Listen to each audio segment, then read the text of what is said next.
This is Kelly Fullman and my podcast and YouTube channel, Be the Hero and Rescue Yourself. Just like some of our favorite superheroes, they are faced with villains that will stop at nothing to see them fail. But then, even sometimes, our very favorite superheroes, who we feel are the strongest, are fighting their very own internal demons that they allow to wreak havoc over their own life. So, what can we do to be the hero and rescue ourselves and create that courage within us to put our own damn cape? Yeah, I said damn. I have met some pretty amazing people in my life, in my professional and personal life, who I see as my own heroes. And I'm inviting all of them into my home to have some coffee and some real talk about how they rescued themselves and became the hero of their very own lives, which allowed them to be the hero in other people's lives as well. So today's subject is actually just going to be me as the guest, and it's truly going to talk about speaking success into your life. And I will tell you, this is probably more of a conversation that I'm trying to have with myself today. So this podcast is more for me than it is probably for you, but I hope it allows you to have some perspective and learn how to speak positively in your life and into your career and into your family and into your kids and into your professional life and your personal life. So here's the deal, guys. I always talk to folks about speaking into yourself positively. So don't listen to the enemy that could be actually between these two ears, which is usually your brain. And it's usually what I call the enemy talking to you about everything that you failed at, everything that you've done wrong, and how you are not worthy enough to be able to receive the things that you feel like God has created you or you were called to be, or finding that purpose in life or finding your purpose in life. And so, and these different negative thoughts can truly come from just about anywhere. It could come from the way your parents spoke to you. It could come from the way you were talked to and maybe bullied in school. It could come from social media. It could come from, in your business world, how people reacted to you and gave you negative feedback, not constructive feedback, negative feedback at work. And that could really mold you and shape how you think and how you talk positively to yourself. So I will tell you, it's really important to speak success into your own life. Do you ever understand how speaking to someone or speaking positively to yourself could truly impact your future and your actions in the future? So I will tell you that you may look at this podcast, you may even find me on my social media pages, and you're like, wow, this chick has really got it together. She's got a podcast going. She's got her fitness thing going. She's a former beauty queen. Look at her beautiful family. She's got a home, all this great stuff. But if you dig a little deeper, all of us have a lot of messiness behind the camera of what we call social media. So we always try to put our best foot forward.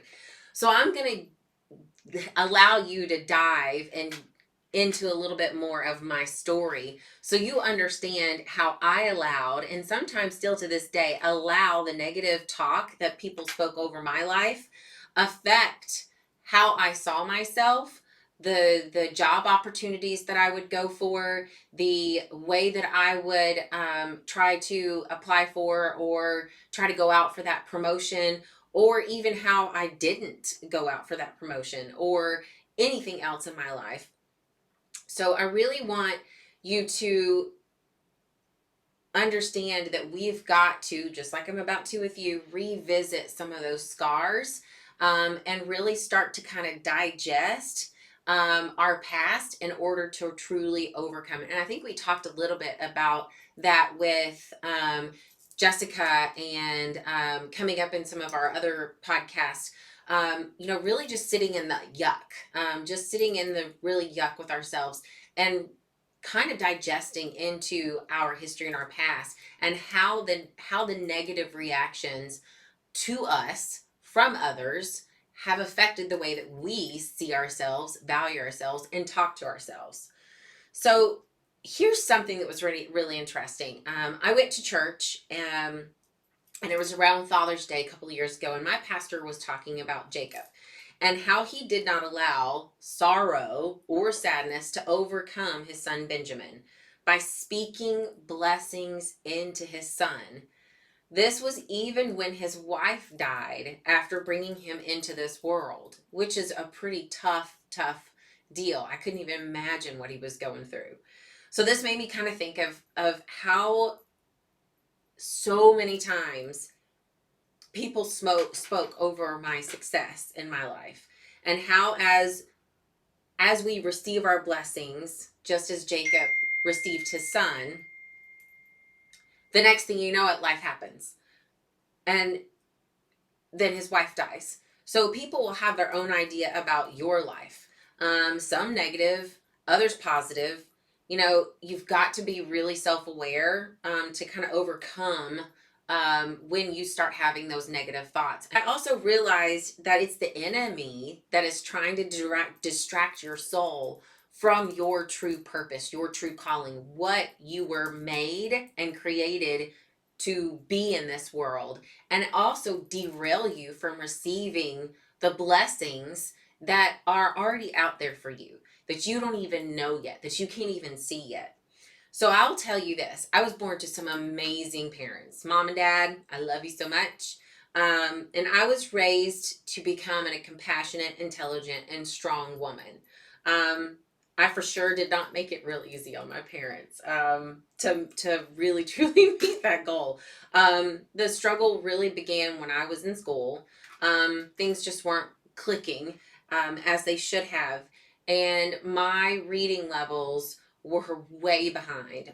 I was struggling in math. I was struggling in comprehension, and I was really struggling to remember and then get to a test, and it was traumatic. It was so traumatic for me because I would study and study and study and study for spelling tests, and then Friday would come around, because remember, all of the spelling tests were on Fridays, and I would end up with a 50 or a 60, and I would study so hard with my mom and my dad, and it was really starting to get frustrating. And the school tested me, and I wasn't developmentally slow. I had a really great IQ. um, so they labeled me as first dumb, and then they labeled me as lazy. And I barely passed the second grade. So my parents had to really make a difficult decision and hold me back in the second grade. Even though I passed, what they were afraid of was if I got into the third grade, that even though, I passed the second grade, I would fall behind and get frustrated and end up failing the third grade. So the hope was that I would catch up, the second time around in second grade, and all they wanted was for me to be successful. And I can't imagine how tough that decision was for them back then. And I know that now because I'm a parent, of a child that has ADHD. So he's not dyslexic, but he is ADHD. So I can't imagine how difficult that was for my parents to make that decision, knowing, the bullies and how I would be made fun of, because all of my friends were going forward to the third grade and I was being held back. But as a parent, you hope that the decisions that you make for your children, um, will ultimately help your child develop and be successful. And but you ask yourself, what if my child doesn't excel? What if they don't do well? What if this derails them? What if this hurts their self-esteem? I mean, what's going to happen? And you'll kill yourself as a parent with the what ifs. And needless to say, I struggled through school. So I passed second grade, And then I got a second chance at second grade, and I did okay. But I still struggled. I never saw things the way other kids did. I also added and subtracted with my fingers, and I still do if I don't have my calculator around. And my parents were so very smart, and my mom did a lot of research and a lot of um, working within the school and fighting the system to really create opportunities for me to be successful and feel successful. So she signed me up for dance class. So this is something that I will tell all of your parents that have children with learning disabilities. And I think I've said this in a couple of other podcasts before. You have got to take your kids who have any kind of disability, learning disability, or struggle in school because it's just not their cup of tea. You've got to give them another outlet that makes them feel successful and makes them feel proud of who they are and comfortable in their very own skin, because there's just something about being successful at something. It helps other areas of your life, and it helps you feel so much more confident. If you feel like you're being successful, if you feel like you are failing at everything, and we've all been there, we have all been there. If you feel like you're failing at everything, don't you just you just want to curl up in a corner somewhere and just give up? And we've been there. I mean, all of us. You've got to give your children with learning disabilities something that they can be successful at, whether it's writing or boxing or dance like my mom put me in. And, I was pretty good. I wasn't a prima ballerina. I wasn't going to go, try out at Juilliard, but I was actually pretty good. And it really helped with my self esteem. Sometimes, even as adults, like I'm doing right now, stepping out of your comfort zone, stepping out and doing something new and learning something new. Like I have learned how to put together podcasts. I have done more research on iMovie and more Googling on iMovie to learn different shortcuts at 41 years old, so I can have a new tool, so I can have a new skill. And it's actually made me feel really good about myself, especially in this process of me looking for a job after getting laid off. And it's been a really frustrating journey. And I just needed to feel good about myself and learn something and be successful and create something and put something out there. That can give you a level of confidence. So here we are. Fast forward to a couple of years getting into dance, and the high school that I was going to attend in Beaumont, Texas, where I'm from, was West Brook High School. And every single spring break, the West Brook Stars would have this dance clinic where they would invite all the young girls into the from the community, and they would separate them into grades and teach them a dance routine, and then you could present it and actually dance at the end of the day with your delegated stars and to your parents. So you would perform at the end of the day. And I will tell you, my mom signed me up for that, and I think she knew exactly what she was doing, because she knew as school was increasingly difficult that I would have a more difficult time in school, and she knew I needed an anchor and something to motivate me to be able to work hard to keep my grades up. And if anybody knows UIL rules here in Texas, no pass, no play, it was the same thing on the dance team. So she put me in the West Brook Stars dance clinic when I was really young, and that was it. I walked away and I looked at my mom and I was like, Mom, I'm gonna be a West Brook Star. That's it. That's done. When I get into high school, I'm gonna be a West Brook Star. I want to be in the red, white, and blue. I want to have the stars on my hat. I want it. I want it all. Until ninth grade algebra came around. Yeah, ninth grade algebra. I swear my teacher in ninth grade algebra was the real life version of Ned Flanders from The Simpsons. I swear up and down. And I struggled to understand the concepts of letters and math. Still don't get it. Yep. And then I'm trying to learn this new math to help my son. Um, And he failed to help me understand. One of those teachers that you're like, okay, I don't understand, and then they would explain it the same way that they explained it the first time, and you're like, I don't understand, and then they explain it the same way that they explained it the first time. Yeah, that didn't happen. So I struggled and ultimately ended up failing ninth grade algebra, which didn't allow me, according to UIL rules, to be able to attend the practices, week-long practice that I needed to attend to be able to try out for the West Brook Stars for my sophomore year. I could still try out, but I wasn't allowed to practice. And there it was. I was faced with a dilemma. I had set a goal since I was a little girl to be a West Brook Star. And because of one math class, that looked like it was beyond my reach. But I found a way around it. And Jennifer, my friend, who ultimately we later on became best friends, and she, our senior year, she was captain, I was first lieutenant. Just told you, right?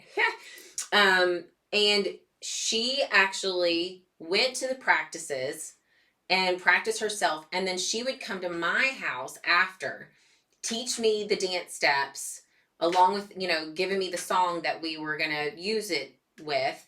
And she would come over and practice with me for an extra 30 to 45 minutes. And then after she left, I would continue to practice an extra couple of hours.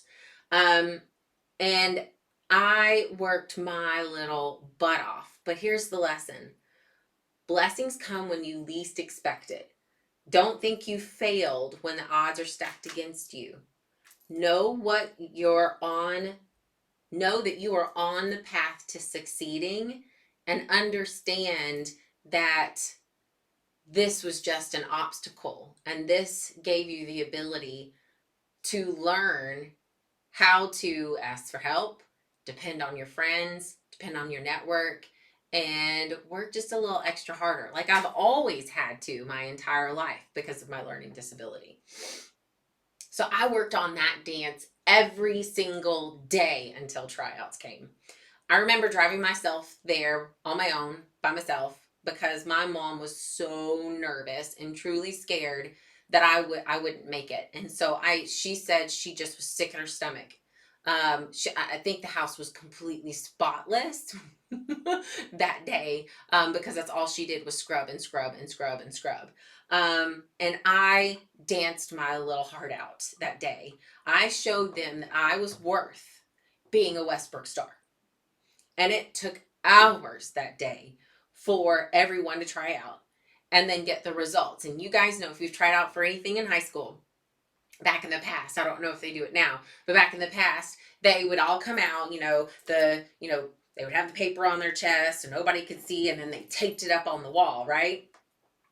And you had to, go down the thing and find and hope that you find your name. So when the list was taped up there, I found my name, Kelly Matthews. Oh my gosh, I was flipping out. I could not believe that I was a West Brook Star. I drove home, and before I could even hit the driveway, I was honking. Beep, beep, beep. I had like a little Mazda Protege, like a little box 4-door roll down windows tape cassette, and it had that little beep, beep, beep, beep, beep. You could probably hear it all the way down my road where I lived in Beaumont. And then my parents knew. They knew it. They knew that I had done it. They knew that I had become a West Brook Star, and I had just accomplished my dream that I set for myself when I was just a little girl at their spring break camp. Funny how life works. When you overcome one obstacle, right? 4 more show up. So since I had failed ninth grade math, our algebra, I needed to go to summer school to be able to move on to my sophomore year, which I was juggling West Brook Star's summer camp and a controlling jerk high school boyfriend, which we'll talk about that later, and a dance director that hated the fact that a failure got onto her team. And I was at school for half a day, so I'd miss a half a day of practice during 1 week of the 2 week span that we needed to be at practice before school started with the stars, and I would be there the half a day after. She didn't like it very much. But summer school algebra was a cinch. I had this amazing teacher who, in even 6 short weeks, had the ability to help me understand ninth grade algebra. And I got a B plus. The controlling high school boyfriend, we'll talk about him later. As for my dance director, let's just say that my name was always the first to come out of her mouth at every practice, every drill. And if you want to be honest, made me tougher. It really did. It taught me how to take feedback. It taught me how to take constructive criticism. And I think truly prepared me on the modeling industry, prepared me for the pageant industry, and also prepared me for competing in the bodybuilding industry as well. Because I learned how to take feedback. I learned how to take tough feedback, honest feedback. And I really wouldn't understand that until I got older, and I get it now. So my sophomore year, moved in, and I proved myself in school and on the dance team. And then the TOS test in Texas. This was the standardized test that if you did not pass this, that you started taking it your sophomore, and you had sophomore, junior, and senior year to be able to take it. And if you didn't pass, you would not be able to graduate until you passed this exam, which for dyslexics, for someone who has high stress levels when she takes tests, because of those negative words, because of that self-talk, doesn't do very well at standardized testing. I was flipping out. And then I decided I'm going to try out to be a West Brook Star officer. So I was going to try out for the officer line. And I will tell you that my mom and my dad were absolutely amazing. And so we worked really hard. We we worked hard on the dance, and we studied and we studied. So with a little help from my parents and a little help from Michael Jackson in some major study sessions, I passed and the TOS test, and created a solo dance that would make the judges' feet tap, and it worked. The mail came in, and I passed the TOS test, so I didn't have to worry about it for forever. And then I also became the only junior officer that year on the dance team. So what did I learn from dance? What did I truly learn from dance? I learned the same thing that you've learned from all of your own trials and challenges and failures. Against all odds, and I mean all odds, you can be anything you want to be. It doesn't matter. It really doesn't. And if you're living in a group home, a detention center, a prison, or a mansion, I've met teen girls who live in mansions who also struggle too. Confidence isn't something that is innate in us. It is something that is created from overcoming adversity and facing challenges head on. We have all had a dance team story in our lives. So what is it you have overcome? Thank you so much for tuning into my podcast, Be the Hero and Rescue Yourself with Kelly Fullman. If you enjoyed listening to my podcast or watching this YouTube video, please follow or subscribe to my channel and walk with me through my journey of celebrating my very own heroes and an opportunity to learn the valuable lessons they taught me over the years, which allowed me to gain the courage to wear my very own cape and be the hero of my life. You can also follow me on Instagram at K Fullman, that's KFUHLMAN, at Facebook /K Fullman1, or on LinkedIn, Kelly Fullman, MBA. Also, please leave your comments below because I see feedback as a gift and it will guide me on how to help you gain the courage you need to rescue yourself. Be sweet, y'all. Thanks.